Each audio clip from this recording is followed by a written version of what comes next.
Well, guys, this year Ubisoft just cannot get its head above the water, and now we have something that will make some people excited and then some people sad, but also some people really celebrating that the fact that this company is finally reaping what they sow, and Ubisoft headed towards privatization and dismantling in 2025, industry expert predicts. Now, you guys have seen Ubisoft across this year. It has had literally a ton of problems. Their games are getting quite stale. Skull and Bones was a disaster. I mean, it just cannot get any better. I mean, these people, they don't know how to make games in modern era because they just have too much staff.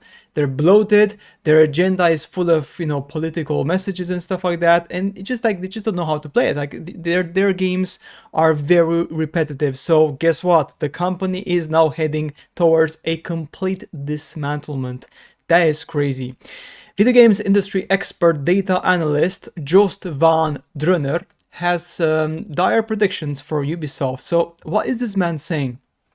After a string of failed games, years of controversy, numerous creative and financial restructuring, and costly mismanagement, because they have like 20,000 people, which is just crazy, Ubisoft isn't in a great place right now. It's to the point where Ubisoft is said to be considering partners in an effort to buy out all remaining company stock and take the games maker private.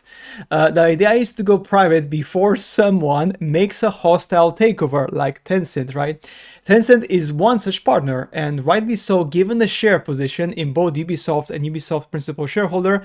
Ubisoft's majority shares are in the control of the Guillemot family under a company called Guillemot Bros, of which Tencent has 49.9% stake, which is quite a lot, right? The reports say that Ubisoft shareholders are currently involved, meaning a plan could be executed in the coming months. Some industry experts like Jost, founder of now absorbed analyst firm Superdata, believes that the French publisher will essentially be made private while it sells pieces of itself too. This is crazy. So they're gonna be losing their licenses, man. That is crazy. It says the following here. Ubisoft is headed towards privatization and dismantling in 2025. With its share price plummeting from $28 to $12, which is just shocking year on over year, the company has become an attractive takeover target because it's very cheap. Its valuable assets such as Rainbow Six Siege and Assassin's Creed franchise could be worth more separately than together. The upcoming Assassin's Creed Shadows faces stiff competition for PlayStation's Ghost of Yotei, and recent failures suggest deep organizational issues beyond individual game performance. Now, I actually saw one interview in which the director of Assassin's Creed Shadows, he said with his own mouth that 50% of the staff working on the game are noobs. So effectively, they have a bunch of noobs there, and I mean, just doesn't make any sense. Like, what the hell are they doing? It's just crazy. I mean, they're DEI hires. That's the problem, because under DEI hires, they hired a bunch of people who had zero experience for the diversity to fill the quota. And then effectively, these people had no idea what they're doing. But because they had to fill the quota to kind of show to their, shareholders and the DEI report and all this stuff with BlackRock and Vanguard, they had to show that they're pushing the DEI agenda. But guess what? These people are useless because they have no idea how to do games. And if you have half a team which is full of people who have no idea how to make a game, what is going to be the end result? But obviously a slop.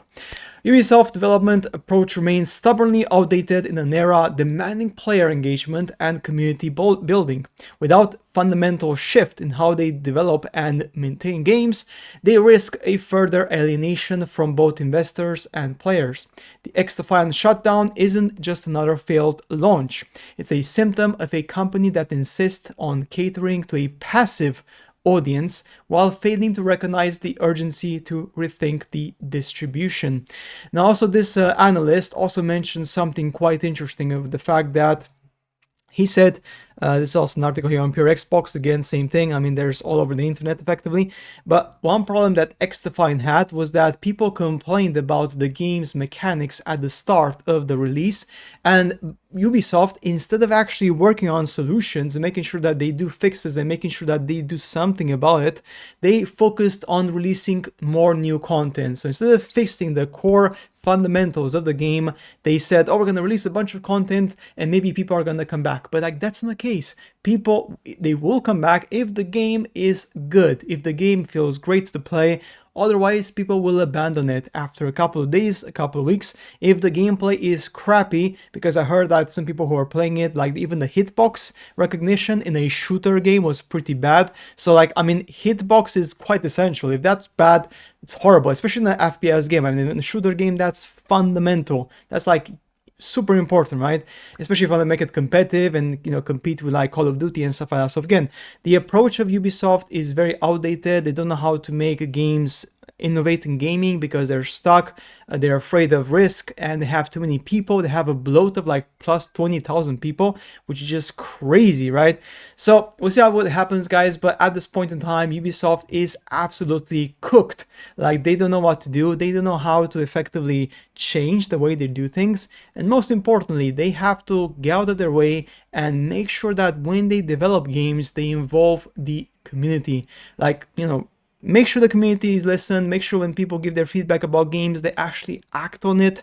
And we've seen it with Star Wars Outlaws. Like, many of the mistakes in Star Wars Outlaws could have been easily avoided if they would have let, you know, some players play it, test it first properly, and like let them give feedback, like actual gamers with NDA. But no, and that's the problem. Like, even like, for example, your weapon you would drop the weapon every time you go on a ladder. I mean, that's just ridiculous. Like, that's insanity, right? On many small things which effectively in 2024 should be standard.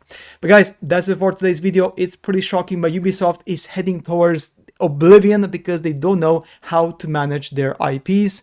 They're stuck in their ways. They have too much bloat in management. I mean, their management is just crazy. I've seen some YouTubers talk about their management levels. They just have so many layers of bloat, of bosses, of leaders, of team leaders, of manager. So essentially what that does to a company is that people are not able to make proper decisions in the right time. They waste resource and it just doesn't work. You need a company which is flexible, and you don't need to have 50 or 100 bosses, because that just adds an insane level of bureaucracy, which is not going to make any game work well. Look at grinding gear games, for example. The recent release of Path of Exile, it was incredible. I am playing the game right now, and honest to God, every time I start playing this game, I cannot stop it. Like, it's just a pure, absolute, delicious addiction. That's the thing. To make a good game, you don't need to have thousands of people. All you have to have is a proper plan, a proper structure, and avoid politics. Remove any politics from your game. Very important. Don't feed into the message. Focus on the gameplay. Focus on, you know, to deliver a gameplay experience to the players first and foremost. And with that, guaranteed you're gonna have success.